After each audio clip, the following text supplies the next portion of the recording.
Hi there, and welcome to another video for older travelers. This is Jay and Tanya. Tanya's out traveling around right now. What I want to talk about this morning is Ecuador, and is it safe to travel to Ecuador? Now, we know that a lot of our viewers, one of their concerns is going to be safety, comfort, and safety wherever they go. And Ecuador always, I don't want to say always, but certainly prior to 2024, was a very popular place for expats and for digital nomads to set up a residency there. And then some things happened in 2024 that made it not so safe, and a lot of those people have left.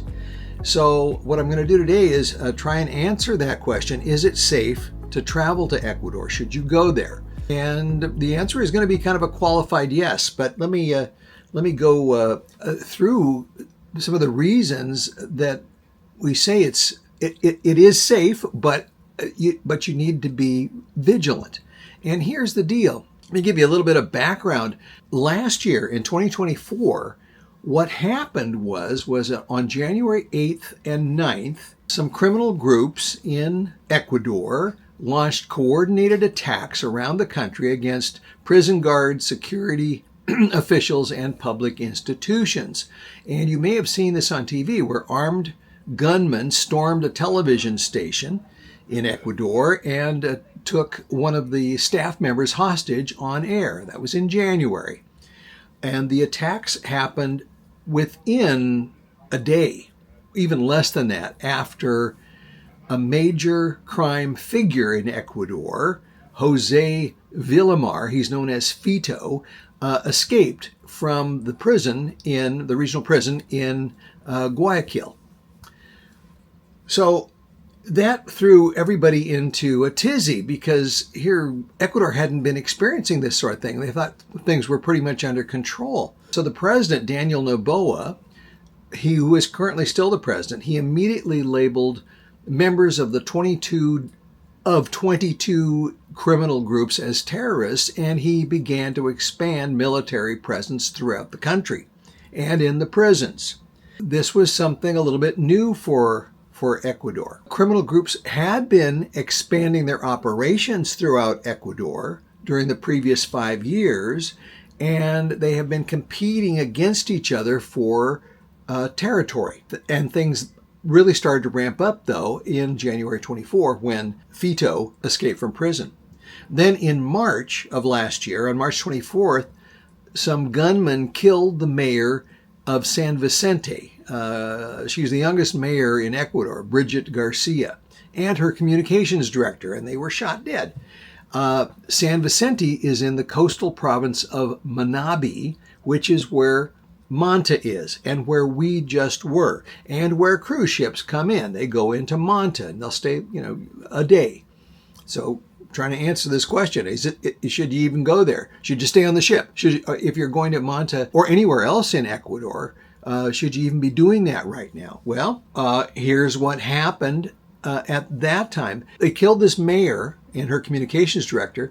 Just prior to that, about 6 months prior to that, they assassinated the bad guys assassinated the mayor of Manta, Agustin Intriago, and he was shot dead in July of 23.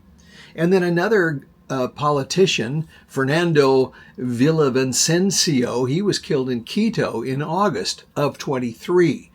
So this was before 2024, when things started to really ramp up. So these guys have been operating for a while, and while the center of this gang criminal activity tends to center around Guayaquil, and I apologize if I'm not pronouncing that correctly, but that's where the headquarters of a lot of these criminal gangs are, or the main criminal gang, it's called Choneros, is because that's where the big prison is, and they operate out of there. And Manta is a critical part of their enterprise because it's where the international shipping of drugs takes place. They go out of the port of Manta.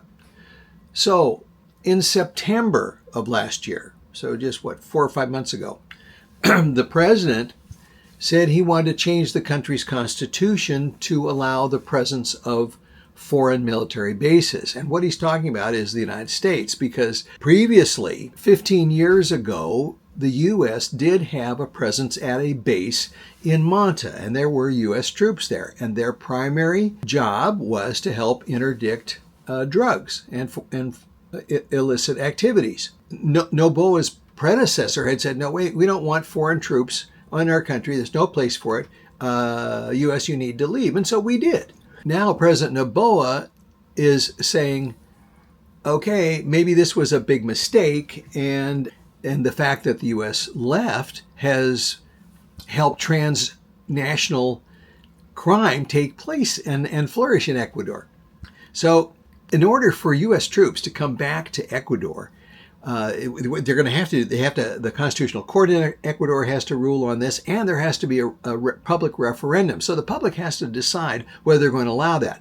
So far, as of today, we're in January of 2025, that hasn't happened. But what happened in September of last year, even though the U.S. said that it had no plans to request permission to establish a permanent U.S. presence in Ecuador, in December, the Ecuadorian government issued an order that permits the U.S. military to station ships, personnel, armaments, equipment, and submarines in the Galapagos Islands. Not on the Ecuadorian mainland, but in the Galapagos. And from there, the U.S. military would be able to launch operations with Ecuador's armed forces to combat drug trafficking, irregular migration, illegal fishing, and other illicit activities. And the order authorizes the construction of additional infrastructure or facilities at existing ports in the Galapagos and airports if necessary for its implementation. So, they're kind of getting around it a little bit. There's no direct authorization to put U.S. troops into Ecuador mainland, but they're going to be there in the Galapagos. Very interesting. What's going on now?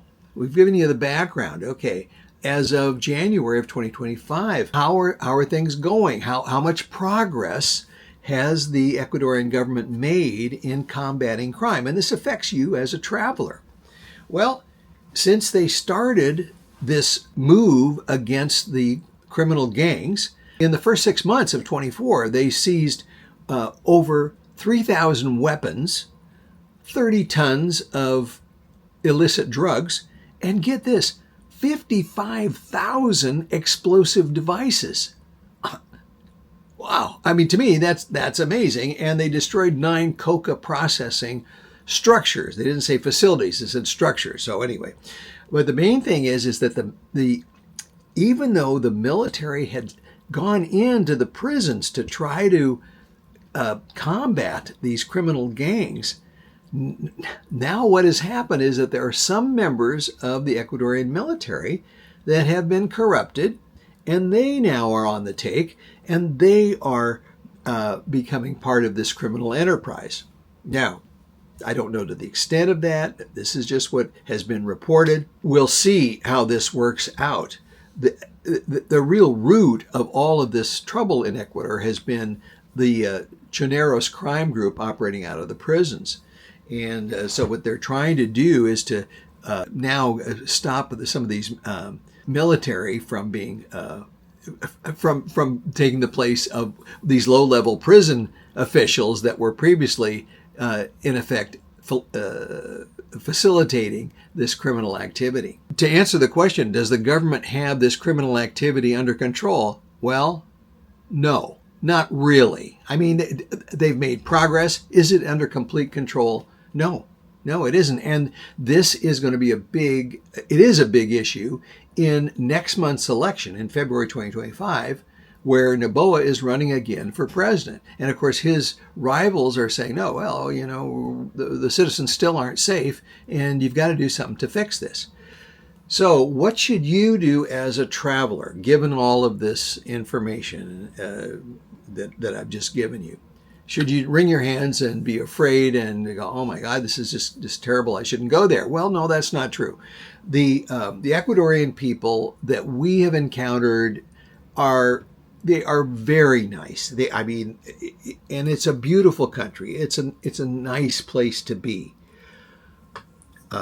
Yes, it has these problems. So what you should do, as in any place, is be on guard. It's just the normal precautions you would take in any place. Don't go alone out at night, or don't go into sketchy areas at night. If you're like Tanya and I, we usually don't go out much at night anyway. And I imagine a lot of older travelers don't do that. You're not going to get hurt from normal citizens, law-abiding citizens in Ecuador. The only one that you could, it's only going to be gang members that are out after each other. And how do you ever know when that's going to happen? And you just don't want to be anywhere where you might get hurt. Avoid carrying lots of cash, flashy jewelry. Be aware of your surroundings and trust your instincts. These are the normal things that you should do no matter where you are. Is it safe to travel to Ecuador? A qualified yes. Should you be a little more careful than you might otherwise be? Well, sure. You should be careful wherever you go.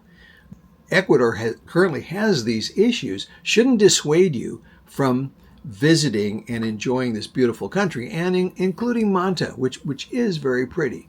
So that's it for today. Hope it's helpful. Hope it didn't muddy the waters too much or confuse you. But yes, enjoy your trip to Manta. Be safe. Be smart. And we'll see you in the next video. Bye-bye.